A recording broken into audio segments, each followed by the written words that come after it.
Hi, David here, CEO and founder of the Freedom Founders Mastermind community. There is a lot of talk out there today about what's happening in the economy and the markets overall. People are concerned. We're seeing rising interest rates. We're seeing higher inflation going on right now. An arena that we haven't seen or experienced in this country for over 40 years. Back in the late 70s and early 80s when we last had high inflation, higher interest rates. What's happening here? How are people adjusting? What do we do going forward? There's different aspects of this that people need to be concerned about, but it's also, in my opinion, about positioning. I've been fortunate to have some gray hair, which means I've gone through some of these cycles. In fact, quite a few, starting with 1980.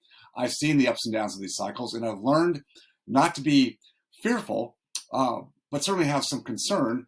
And it's all about, again, positioning oneself, one's personal life, one's business, and one's investments to navigate the choppy waters ahead. You can't just keep doing the same thing you've been doing. You can't just hope for a better day or hope that the Federal Reserve or the government will keep printing helicopter money like they've done the last several years. In fact, for the last 12 or 13 years, that day is coming to an end. And that's why we're starting to see the rise in interest rates, the rise in inflation. See, the Federal Reserve, even though we have the dollar is the reserve currency of the world, it doesn't give us a blank check. Yeah, we've kind of had a blank check for a lot of years, but that's coming to an end. You can't just keep rolling up debt over and over and over again and not expect to have to pay the piper at some point. What the government's been doing is really stealing from the future. When you steal from the future, there comes a time when you have to pay that price. So how do we deal with it? In one's own personal life, really just making sure your lifestyle is not out of hand. You're not living on floating on that credit. The credit markets have offered cheap money, low interest rate money across the board, whether you're using personal lines of credit or business lines of credit or investing in stocks or even real estate today. The cheap money has overinflated assets across the board and made everybody feel like they're a lot richer than they are. The coronavirus pandemic caused a lot of stimulus money in loans and unemployment benefits that was very inefficiently thrown out in the marketplace, where people that didn't need it got it and people who did need it didn't get it. It's a very distorted market. The government just can't do a very good job of it. It's a lot of waste, but that waste ends up, again, bloating the markets. So we're now in this time when we're starting to have to pay this back. And it's not going to be pretty for a lot of people, but you can position yourself if you're careful about what your budgets look like, what your lines of credit, what kind of interest rates and credit you're floating. I would stay away from open-ended variable rate loans right now. If you have those, I would either pay them off if you can, or I would get them on a fixed rate amortization schedule, regular pay down. Don't let those float, because those kinds of loans can be called. Even if you're a good credit risk, they can be called on you, or the rates can go up and cause great harm to the margin in your cash flow. Again, personal or business. In your businesses, even though you may be running a tight ship today and you've had great results in the last 2 years, again, a lot of it understandably from the stimulus money that consumers have had, that money's been taken away now. They don't have that. You have to think about who your consumers are, who are your clients, your customers, your patients. What's going to affect them? Assuming we hit the skids and have a market correction, a downturn, which means ultimately a recession, which I believe we're going to have some of a recession. How long it lasts, nobody knows. But a recession affects everybody. It affects the very people who buy from us, buy our services, buy our products, whatever it is that we sell. That affects people. It affects people who rent properties, from those of us who invest in real estate.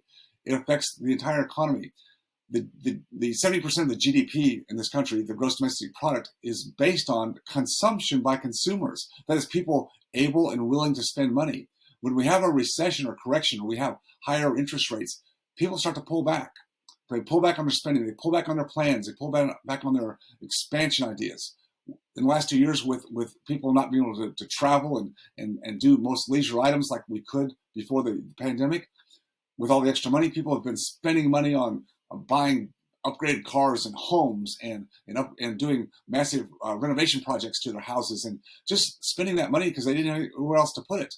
That money's gone away, and that desirability to expand is also diminishing. That means demand for what you provide, services or products, is probably going to start going down.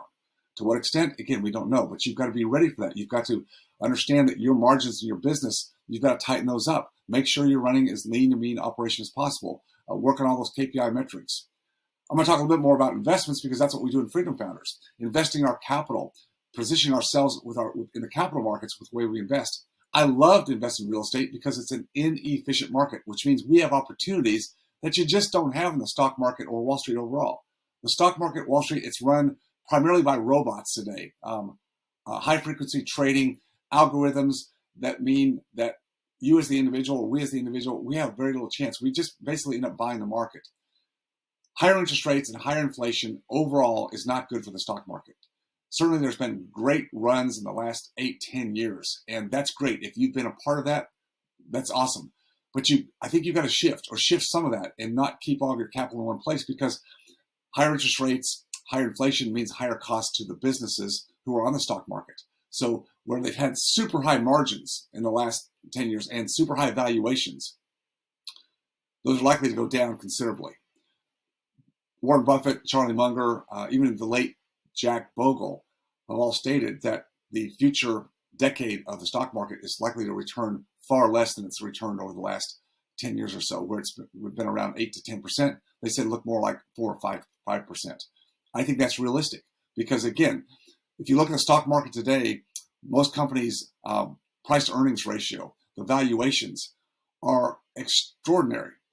It's like taking a house that you might buy that you thought, a year ago was worth, let's just say $250,000, $250,000. And somehow that house today is worth, let's say, $500,000 or $750,000. Now, prices have gone up, but not to that extent. And people, when they're investing in the stock market, index funds, ETFs, have no idea what those valuations are. They just like it because they keep going up. Well, it's like investing in that house, thinking that house, just because the market or somebody says it's worth more, it really is. How much air can come out of that balloon and drop it down? When we invest in real estate, we're able to invest based on fundamentals.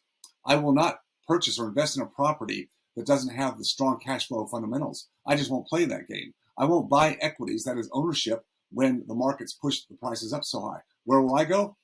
I'll lend money. I'll lend money because as a bank, being the bank, I can decide how much money I want to lend based on the value I think the property's worth. I'm not going to lend 100%. I may lend 70% of the value I think it is. And if I can't put my money there, I'll just sit in cash. I'll just sit in cash for a while. People say, well, David, you can't sit in cash because inflation is eating up your money. Yes, you're right. It is. But I'd rather take a known loss than an unknown loss by risking my money if I can't invest my money in the right places. Now, fortunately, in Freedom Founders, we are able to curate highly vetted, highly underwritten real estate opportunities. So whether it's equities or debt investments, debt as an asset, lending money, we're able to curate that and have a place to position our money where we believe it's safe, where we are able to look at the fundamentals. We stress test everything, and you should be stress testing too. Do you know how to stress test? Do you know what that looks like for your business or for your investments? Most people have no idea.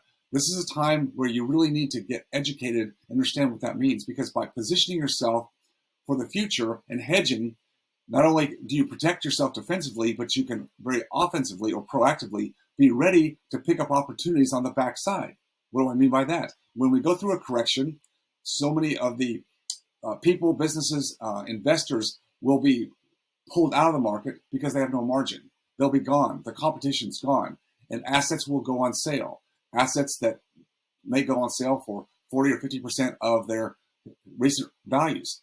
That's a real opportunity, whether you're buying businesses or like we will be buying real estate. Same thing we did after the 2008 downturn. Positioning was everything. Having access to capital. And I don't mean just banks. I mean access to retirement accounts or other people's money who want to be involved in what you do.